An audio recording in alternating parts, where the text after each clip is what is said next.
사도행전 1장 12절부터 14절까지의 말씀 함께 읽겠습니다. 제자들이 감람원이라는 산으로부터 예루살렘에 돌아오니 이 산은 예루살렘에서 가까워 안식일에 가기 알맞은 길이라. 들어가 그들이 유하는 다락방으로 올라가니 베드로, 요한, 야고보, 안드레와 빌립, 도마와 바돌로메, 마테와 및 알페오의 아들 야고보, 셀로딘 시몬, 야고보의 아들 유다가 다 거기 있어 여자들과 예수의 어머니 마리아와 예수의 아우들과 더불어 마음을 같이하여 오로지 기도에 힘쓰더라. 아멘. 아멘. 우리 특별 새벽기도요. 둘째 날 우리 변함없이 함께 하신 모든 분들, 각 가정에서 동참해 주시는 모든 분들 주님의 이름으로 축복하며 환영합니다. 오늘도 우리가 함께 말씀을 통해서 이 한 해를 바라보며 어떻게 살아야 할지, 어떻게 기도해야 할지 또 마음가짐을 새롭게 하는 시간이 될 수 있기를 바랍니다. 보신 분들도 계시겠습니다만은 경제지에서 한 기사를 보고 참 마음이 감동된 부분이 소개를 좀 하고자 합니다. 아시는 것처럼 이 셀트리온이라고 하는 회사에서 코로나 치료제를 이제 개발하는 이 일로 굉장히 관심들을 갖고 있고 또 허가 신청을 사용 신청을 이제 해서 만약에 이제 신청이 허가가 되면 사용할 수 있는 이제 그런 상황이 되는데요. 셀트리온이 코로나 치료제를 개발하게 된 그 배경에 대해서 쓴 그 기사를 좀 보게 됐습니다. 국내 첫 확진자가 발생을 했던 작년 2월 초에 서정진 회장이 임원회의에서 10개월 안에 치료제를 개발하라는 특명을 내렸다고 합니다. 보통 후보 물질을 찾는 데만 1년 가까이 걸리는데 이것은 불가능한 목표다. 이건 될 수가 없다라고들 생각을 했다고 합니다.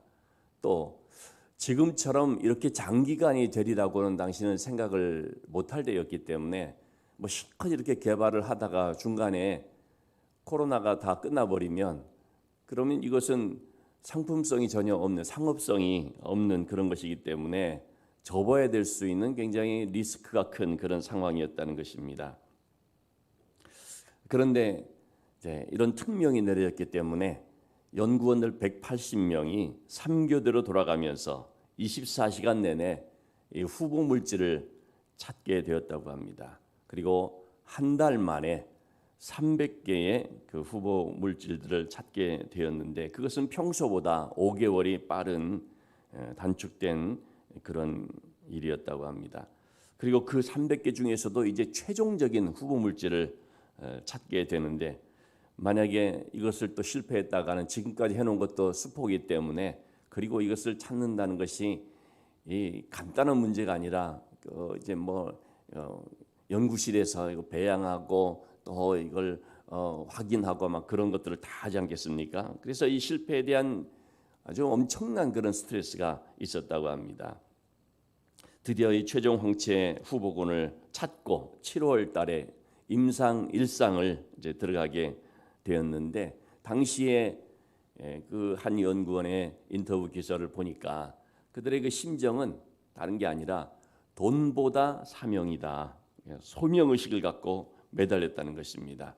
그런 임상 과정도 너무나도 어려운 그런 일들이 많이 있었는데 특별히 우리나라 같은 경우에는 그 환자들이 그렇게 많은 상태가 아니었기 때문에 이런 것들이 제대로 되려면 그 많은 그런 환자들한테 이걸 해서 시도를 해서 거기서 이제 의미 있는 결과를 도출해내야 되니까 아마도 가게 된 곳이 루마니아인 것 같습니다. 거기서는 뭐 환자들이 얼마나 많은지 이게 전쟁터 같은 상황이었다라고 하는데요.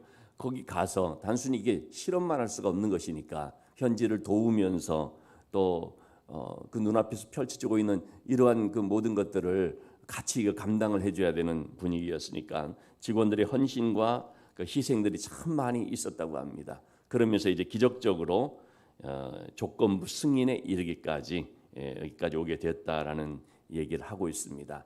그런 과정 속에 연구원들을 비롯한 참 많은 사람들이 오전 8시에 출근해서 밤 12시까지 근무를 하고 밤새는 경우는 뭐 아주 밥 먹듯이 했다고 합니다.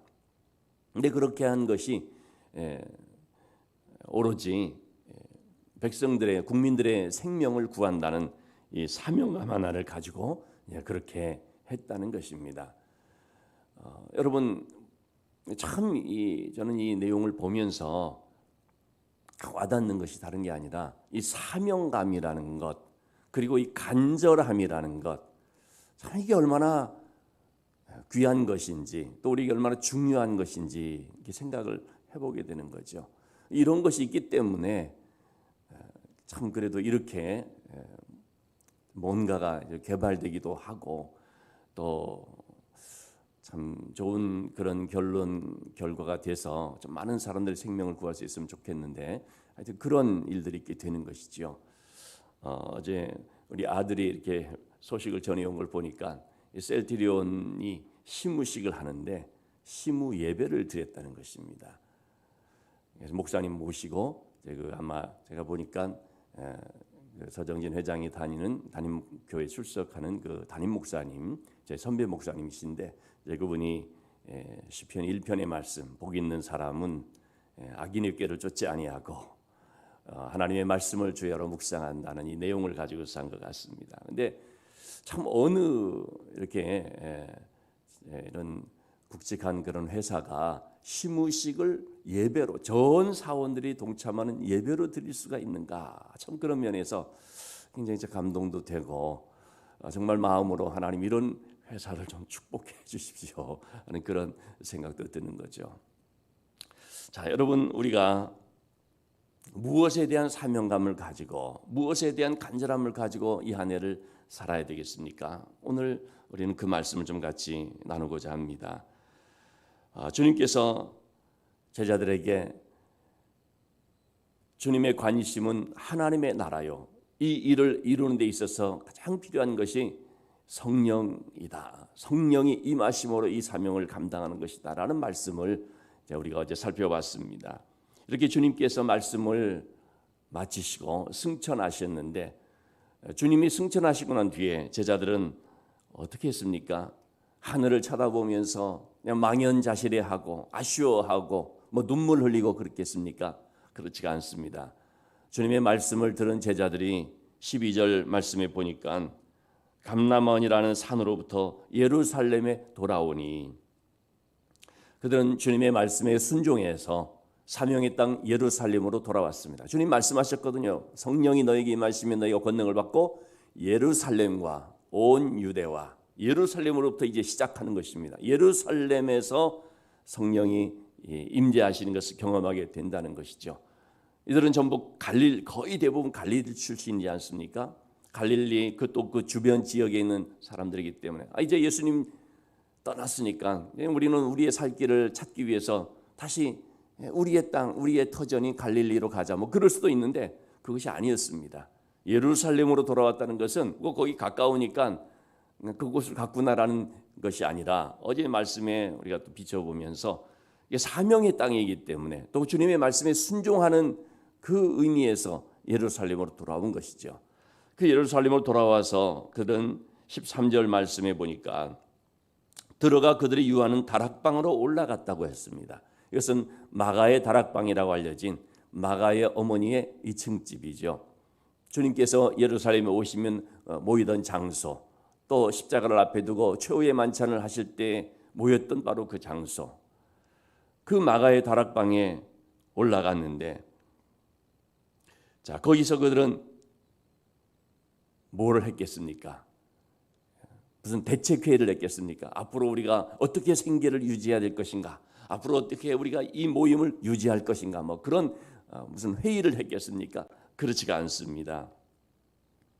14절 말씀해 보니까 마음을 같이하여 오로지 기도에 힘쓰더라 그랬습니다.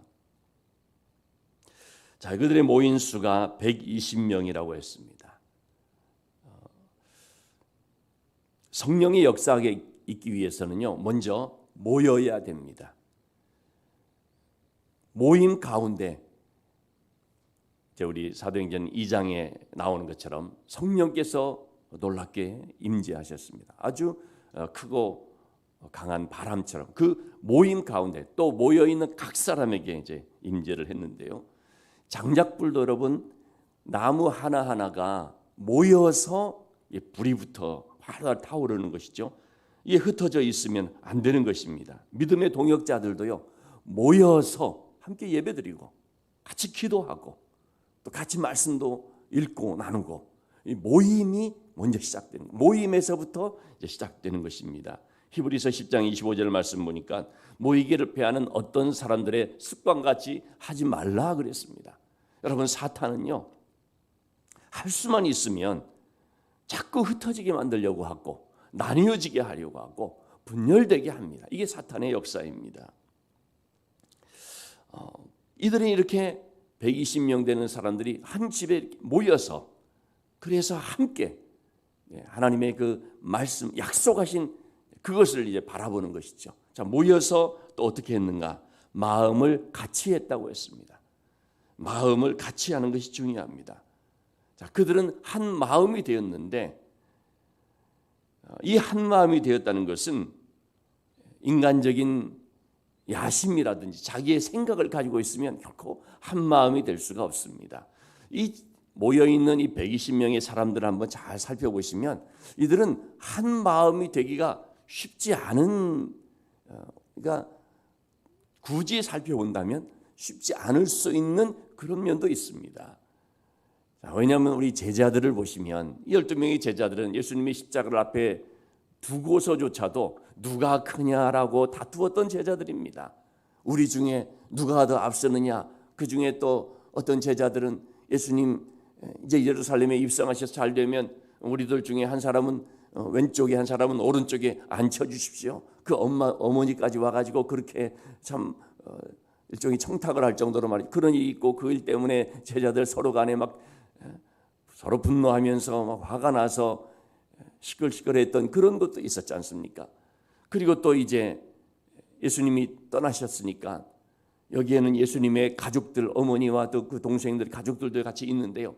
이 제자들 그룹과 가족 그룹 간에 참 미묘한 어떤 신경전이라고 할까요? 어떤 모임이든지 보면 그런 것이 있지 않습니까? 그 주도권을 누가 갖느냐, 어떤 경쟁심 이런 것들도 있을 수가 있는 것입니다. 또한 여기에는 또 아주 충성된 막달라 마리아를 비롯한 여성들이 있거든요. 이 여성들은 예수님의 십자가와 부활의 현장에 있던 사람들이었습니다. 이 여성들이 볼 때 제자들을 향하여서 당신들은 예수님이 십자가에서 도망갔던 사람들이 아니냐, 예수님이 부활하셨다는 말을 했는데도 불구하고 또 잘 믿지도 않았던 사람들이 아니냐, 그러고도 무슨 당신들이 제자들이냐라고 그 제자들을 원망하거나 혹은 비판할 수도 있는 그런 소지도 있죠. 이런 여러 가지를 보면은 참 하나 되기가 쉽지 않은 어떤 그런 모임의 성격이 있는데, 그런데 이들이 하나가 되었다는 것입니다. 어떻게 해서 하나가 될 수 있었을까요? 그들의 중심과 목표가 같았기 때문에 하나가 되었던 것입니다. 그들의 그 중심이 뭡니까? 주님을 사랑하는 마음. 목표가 뭡니까? 주님께서 맡겨주신 사명입니다. 여러분, 우리도 사실 교회 안에서 몇 명이 모이든 이 교회 안에서 우리가 한 모임을 이루게 될 때 이 하나 된다는 것이 그렇게 쉽지가 않습니다. 각자 개성들이 있고 어떤 성향들이 있고 어떤 배경들이 다르고 추구하는 것들, 생각들이 다르고, 그러니까 우리가 뭐 억지로 하나 되자 해서 되는 게 아니거든요. 근데 우리가 이렇게 하나 될 수 있는 것을 보면은 무엇 때문인가? 결국 거기에는 바로 이 점에 있어서 같기 때문이죠. 중심과 목표가 같기 때문입니다. 주님을 사랑하는 그 마음, 주님으로 하나가 되어지는 것입니다. 또 주님 맡겨주신 그 사명에 대해서 함께 초점을 맞추게 되니까 이 목표를 가지고 하나가 되는 거죠. 자, 그런 하나가 되어서 무엇을 했는가? 오로지 기도에 힘썼다고 했습니다. 모든 것을 하나님께 맡기고 전적으로 기도에 집중하는 것을 말합니다. 오로지 기도에 힘썼다라고 하는 프로스카르테레오라고 하는 단어인데요. 프로스카르테레오라는 말은 프로스, 무엇을 어떤 곳을 향하다. 프로스 하면 어떤 향하는 그거거든요. 또 카르테레오라는 말은 굳건한 힘을 보여주다. 우리가 여러분 카르텔 그런 말을 쓰지 않습니까? 이게 뭐냐면 결속되는 거거든요. 이 카르텔이라는 말이 사실 좋지 않은 의미에서 동종 업종끼리 서로 다 뭉쳐가지고 자기 이익을 극대화하기 위한 어떤 이런 식으로 이제 카르텔을 말하는데, 여기서 말하는 이 카르텔레오, 이제 카르텔이라는 말이 여기서 이제 나왔죠. 무언가를 위해서 굳건한 힘을 이제 보여주는 것인데, 이 120명의 사람들은 무엇을 향하여서 이렇게 하나로 굳게 결속이 된 것입니까?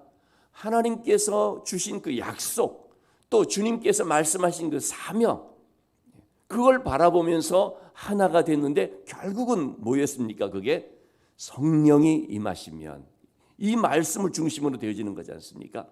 하나님이 약속하신 것이 성령이었고, 주님께서 말씀하신 것도 이 약속한 것을 기다려라. 그리고 이 성령이 임하시면 너희가 이제 나가서 이런 사명을 감당하게 되는 것이다 했기 때문에, 바로 이 성령을 향하여서 간절한 마음으로 하나가 되었고 마음을 굳게 하고 이 모임이 결속되었다는 것입니다. 자, 그래서 그들은 무엇을 이제 향하고 있느냐 하면 성령을 이제는 기다리는 그 마음, 성령을 받기 위해서. 자, 그렇게 성령을 이제는 받으려고 하니까 성령이 임하시는 것을 기다리고 약속하신 하나님의 그것을 이제 사모하면서 바라보게 되니까 뭘 하게 됐습니까? 기도하게 됐습니다. 여러분, 우리가 주님이 주신 이 사명을 바라보면서 또 주님께서 약속하신 그것을 향하여 나간다는 것은 결국은 뭘 말하느냐면 가만히 손 놓고 있는 것을 말하는 것이 아니고요, 기도하는 것을 말합니다. 그래서 결국은 이들은 모여서 함께 하나가 돼서 무엇을 하게 된 것이냐? 기도하게 되었다는 것입니다. 기도하는 것으로서 한 마음이 되었고, 기도하는데 하나의 힘을 쏟게 되었고, 기도하는데 간절함을 갖게 되었고, 또 이 기도함으로써 서로 자기들의 그 사명감이 더욱더 이제 뜨거워지게 된 것을 볼 수가 있죠. 우리가 이렇게 함께 모여 하나 되어 기도하게 되면요, 거기에 기도에 불이 붙습니다. 거기에 성령께서 임하시죠. 특별히 우리는 이 무엇을 하든지 참 이 집중력이 굉장히 중요하지 않습니까? 어떤 일을 할 때에 집중력에서 승부가 갈린다라는 말을 종종 하잖아요. 근데 특별히 우리는 기도할 때 이 집중력이 정말 필요하다고 봅니다. 여러분, 기도하는데 산만해지고 또 적당히 하게 되고 그러면은 기도가 자라나지를 않습니다. 기도에 불이 붙지를 않습니다. 다른 모든 것도 우리가 집중력 있게 해야 되지만, 공부할 때만 집중력 있게 하고 어떤 중요한 프로젝트를 위해서만 집중력 있게 하는 것이 아니라 정말 이 기도하는데 우리가 집중력을 가지고서 할 필요가 있는데, 자, 우리 그런 얘기들을 합니다. 건설 현장에서도요, 다이너마이트가 막 그냥 터널을 폭발을 시키고 산을 또 폭발을 시켜서 그래서 터널을 뚫기도 하고 또 이런 산들을 이렇게 막 평지로 만들기도 하고, 이 다이너마이트가 굉장한 그런 파괴력과 또 굉장한 그런 힘을 갖지 않습니까? 어제도 말씀드린 것처럼 이 디나미스라고 하는 단어에서 다이너마이트라는 말이 나왔는데, 그것은 아주 폭발력, 파괴력을 뜻한다 그랬는데, 근데 여러분, 이러한 다이너마이트들이 산업 현장에서 이렇게 요긴하게 쓰여지는데요, 그 다이너마이트라는 그 폭약이라고 하는 것을 딱 마련해 가지고 그것을 이제 사용하려면 어떻게 하게 됩니까? 불 붙여야 됩니다. 거기에 불이 붙지 않으면, 그 자그마한 심지에 불이 붙지 않으면 그 엄청난 파괴력을 갖고 있는 다이너마이트라고 할지라도 불이 붙지 않은 상태 그냥 놔두면은 어떻습니까? 무용지물입니다. 그러니까 아무것도 어떤 역사도 일어나지를 않습니다. 우리가 이 기도에 대한 것을 참 많이 배우는데, 이 기도라고 하는 얼마나 놀라운 그런 하나님의 역사가 나타나, 기도를 통하여서 우리 합심하여 함께 기도할 때 막 하늘이 움직이고 그 이룰 수 없을 것 같은 일들이 막 이루어지고 막 놀라운 간증들이 막 나오고 그렇게 하는데, 여러분이 기도라고 하는 것도 결국은 뭡니까? 불이 붙어야 되거든요. 기도라고 하는 것은 엄청난 잠재력이 있지만 여기에 그 심지에다가 불을 딱 붙여서 이것이 막 타고 타 들어가서 그래서 드디어 이 기도의 능력이 그냥 확 일어날 수가 있어야 되는데 그런 것처럼 불을 붙지 않으면은 능력이 없는 거죠. 기도로 불 붙이는 것이 참 중요합니다. 우리가 하나님의 말씀도 얼마나 많이 알고 있느냐 보다도 그 알고 있는 그 말씀에 이 기도의 불이 붙어야지 그래야 이 말씀이 우리에게 능력이 되고 힘이 되고 그렇죠. 그렇지 않으면 이 말씀도요 하나의 지식에 불과해 버리고 맙니다. 여러분 선교라고 하는 것도 사실 그렇거든요. 선교 현장에서도요 기도로서 불붙으면서 딱 나가지 않으면 이 선교라는 것이 얼마나 그냥 힘들기만 하고 하나의 잘못하면 또 비즈니스가 되어버리고요. 그런데 비록 여러 가지 면에서 어렵고 힘들지만은 기도하면서 나가는 그런 선교사들의 그런 사역 속에는요 참 놀라운 그런 일들이 일어나는 것을 볼 수가 있습니다. 자, 120명의 사람들이 서로 합심하여 모여서 이제 기도하는데 기도의 불이 붙게 되지요. 그러자 이제 성령께서 마침내 임하시게 되는데 120명이나 숫자라는 이것은요 결코 많은 숫자가 아닙니다.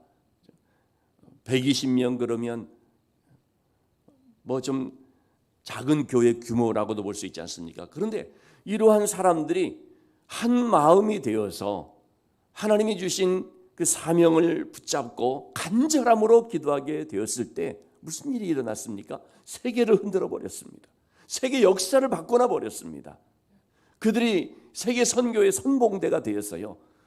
그 이 작은 모임에서부터 시작된 복음이 예루살렘에서 온 유대로 사마리아로 땅끝까지 지금 계속해서 그런 복음의 역사가 막 여기저기서 불길로 일어나면서 지금도 계속 진행 중에 있는 것을 봅니다. 그 시작이 뭡니까? 바로 여기라는 것입니다. 사도행전은 사도들의 그런 사역이죠.